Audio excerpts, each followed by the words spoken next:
Hi friends, welcome to my channel. ಎಲ್ಲರೂ ಹೇಗಿದ್ದೀರಾ? ಎಲ್ಲರೂ ಚೆನ್ನಾಗಿದ್ದೀನಿ ಅಂತ ಭಾವಿಸ್ತಾ ಇವತ್ತು ಬೆಳಗ್ಗೆಯಿಂದ ಲಾಗ್ ಸ್ಟಾರ್ಟ್ ಮಾಡ್ತಾಯಿದ್ದೀನಿ. ಟೈಮ್ ಬಂದು 8 ಗಂಟೆ ಆಗಿದೆ. ಬೆಳಗ್ಗೆನ ಕೆಲಸ ಎಲ್ಲ ಮುಗಿಸ್ಬಿಟ್ಟು ಬಂದು ಮಲ್ಕೊಂಡ್ಬಿಟ್ಟಿದ್ದು. ಹಾಗಾಗಿ ಇವಾಗ ಎದ್ದು ಸ್ಟಾರ್ಟ್ ಮಾಡ್ತಾಯಿದ್ದೀನಿ. ಹಾಗೆ ನಮ್ಮ ಮನೆಯವ್ರಿಗೂ ಕೂಡ ಸ್ವಲ್ಪ ಹುಷಾರಿರಲಿಲ್ಲ. ಹಾಗಾಗಿ ನಾನು ಅಮ್ಮನ ಇಬ್ಬರು ಹೋಗೇನೆ ಎಲ್ಲ ಕ್ಲೀನ್ ಮಾಡಿಬಿಟ್ಟು ಹಾಲು ಕರೆದಾಕ್ಬಿಟ್ಟು ಬಂದು ಇವಾಗ ಲಾಗ್ ಸ್ಟಾರ್ಟ್ ಮಾಡ್ತಾಯಿದ್ದೀನಿ. ಬಂದು ಸ್ವಲ್ಪ ಚಳಿ ಬೇರೆ ಇದೆಯಲ್ವ, ಹಾಗಾಗಿ ಮಲ್ಕೊಂಡ್ಬಿಟ್ಟಿದೆ. ಹಾಗಾಗಿ ಇವಾಗ ವ್ಲಾಗ್ ಸ್ಟಾರ್ಟ್ ಮಾಡ್ತಾಯಿದ್ದೀನಿ. ಇನ್ನೂ ಕೂಡ ಫ್ರೆಶ್ ಅಪ್ ಏನೂ ಆಗಿಲ್ಲ. ಹಾಗಾಗಿ ಈ ವಿಡಿಯೋನ ಇವಾಗ ಸ್ಟಾರ್ಟ್ ಮಾಡ್ತಾಯಿದ್ದೀನಿ. ಹಾಗೆ ಈ ವಿಡಿಯೋ ಇಷ್ಟ ಆದರೆ ಪ್ಲೀಸ್ ಲೈಕ್ ಮಾಡಿ, ಕಮೆಂಟ್ ಮಾಡಿ, ಶೇರ್ ಮಾಡಿ. ಪ್ಲೀಸ್ ನಮ್ಮ ಚಾನಲ್ ಯಾರು ಸಬ್ಸ್ಕ್ರೈಬ್ ಮಾಡದೆ ನೋಡ್ತಾ ಇದ್ದೀರಾ, ಸಬ್ಸ್ಕ್ರೈಬ್ ಮಾಡ್ಕೊಂಡು ನೋಡಿ, ಸಪೋರ್ಟ್ ಮಾಡಿ.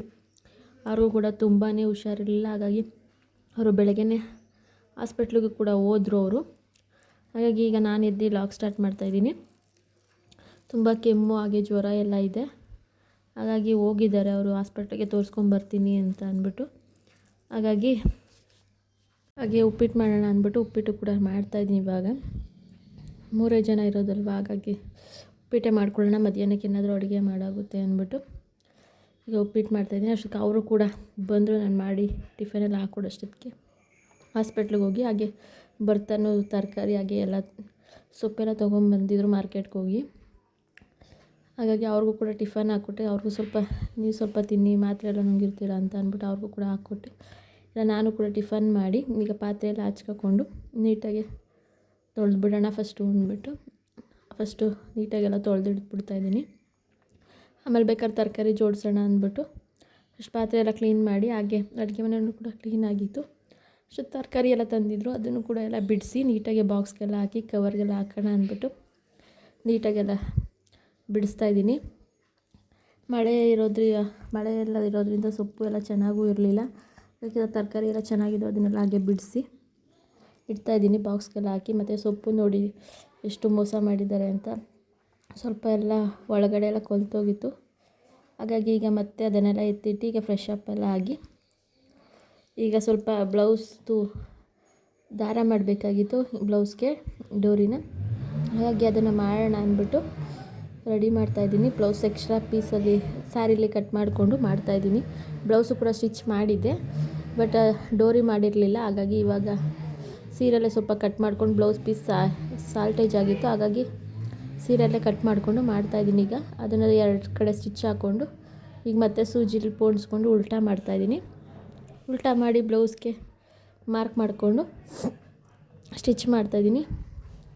ಹಾಗೆ ನನಗೂ ಕೂಡ ಸ್ವಲ್ಪ ಹುಷಾರು ಬೇರೆ ಇರಲಿಲ್ಲ. ಹಾಗಾಗಿ ನಾನು ಕೂಡ ನಾಳೆ ಎಲ್ಲ ಹಾಸ್ಪಿಟ್ಲಿಗೆ ಹೋಗ್ಬೇಕು ಅಂದ್ಕೊಂಡು, ಹಾಗೆ ನಾನು ಕೂಡ ಸ್ವಲ್ಪ ಹುಷಾರಿಲ್ಲ. ಹಾಗೆ ಆ ಮನೆ ಹತ್ರಕ್ಕೂ ಕೂಡ ಹೋಗಬೇಕಾಗಿತ್ತು. ಈಗ ಬ್ಲೌಸು ಕೂಡ ರೆಡಿ ಆಯಿತು. ಹಾಗೆ ಸೀರೆಗೂ ಕೂಡ ಸೆರಗು ಹೊಲ್ದಿರಲಿಲ್ಲ.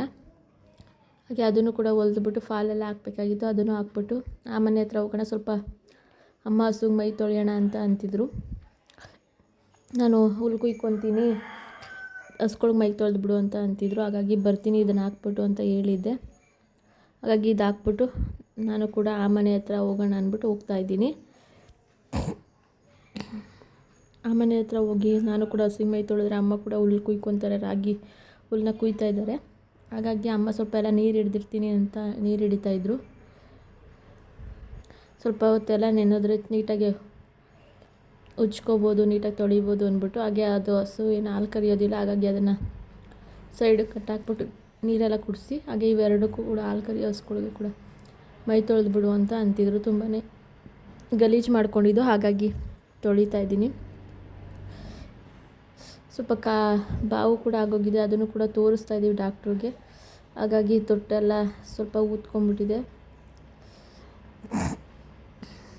ಹಾಗಾಗಿ ನೀಟಾಗಿ ಒಂದು ಹಸಿನಲ್ಲೆಲ್ಲ ತೊಳೆದ್ಬಿಟ್ಟು ಹಾಗೆ ಇನ್ನೊಂದು ಹಸನು ಕೂಡ ಇದು ಹಾಲು ಕರಿಬೇಕಾ, ಇದನ್ನು ಕೂಡ ತುಂಬಾ ಗಲೀಜು ಮಾಡ್ಕೊಂಡ್ಬಿಟ್ಟಿತ್ತು. ಹಾಗಾಗಿ ನಮ್ಮ ಮನೇಲಿರೋ ಹಸುನಲ್ಲಿ ಇದೇ ತುಂಬಾ ಗಲೀಜು ಮಾಡ್ಕೊಳ್ಳೋದು. ಹಾಗಾಗಿ ಇದಕ್ಕಂತೂ ಯಾವಾಗಲೂ ತೊಳಿತಾನೆ ಇರ್ತಾರೆ. ಹಾಲು ಕರಿಯೋ ಟೈಮಲ್ಲಂತೂ ಬೆಳಗ್ಗೆ ಟೈಮನ್ನು ಕೂಡ ತೊಳಿತಾ ಇರ್ತೀವಿ, ಬಟ್ ಆದರೂ ತುಂಬಾ ಗಲೀಜು ಮಾಡ್ಕೊಳ್ಳುತ್ತೆ. ಹೀಗೆ ನಾನು ಕೂಡ ಇವಾಗ ತೊಳಿತಾ ಇದ್ದೀನಿ.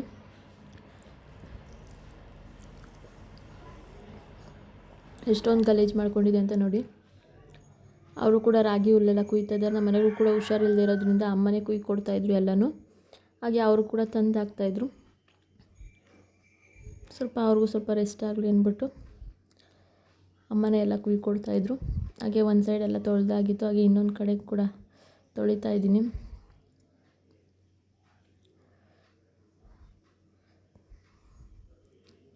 ತುಂಬಾ ಗಲೀಜಾಗಿದೆ ನೋಡಿ.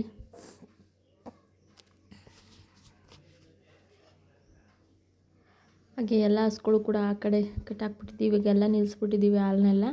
ಬಟ್ ಇವೆರಡರಲ್ಲಿ ಮಾತ್ರ ಹಾಲು ಕರ್ಕೊಳ್ತೀವಿ. ಅವೆರಡೂ ಕೂಡ ಫಲ ಆಗಿರೋದ್ರಿಂದ, ಎಮ್ಮೆನೂ ಕೂಡ ಫಲ ಆಗಿರೋದ್ರಿಂದ ಅವು ಕೂಡ ಹಾಲು ಕೊಡ್ತಾಯಿಲ್ಲ. ಎಮ್ಮೆನೂ ಕೂಡ ಒಂದೊಂದು ದಿನ ಹಾಲು ಕೊಡುತ್ತೆ, ಒಂದೊಂದು ದಿನ ಕೊಡೋಲ್ಲ. ಹಾಗೆ ಅದನ್ನೆಲ್ಲ ಆಚೆ ಎಲ್ಲ ಕಟ್ಟಾಕಿ ಇದಕ್ಕೆಲ್ಲ ತೊಳೆದಾದ್ಮೇಲೆ ನೀಟಾಗಿ ಕೊಟ್ಟಿಗೆನೂ ಕೂಡ ಮತ್ತೆ ತೊಳ್ಕೊತಾ ಇದ್ದೀನಿ.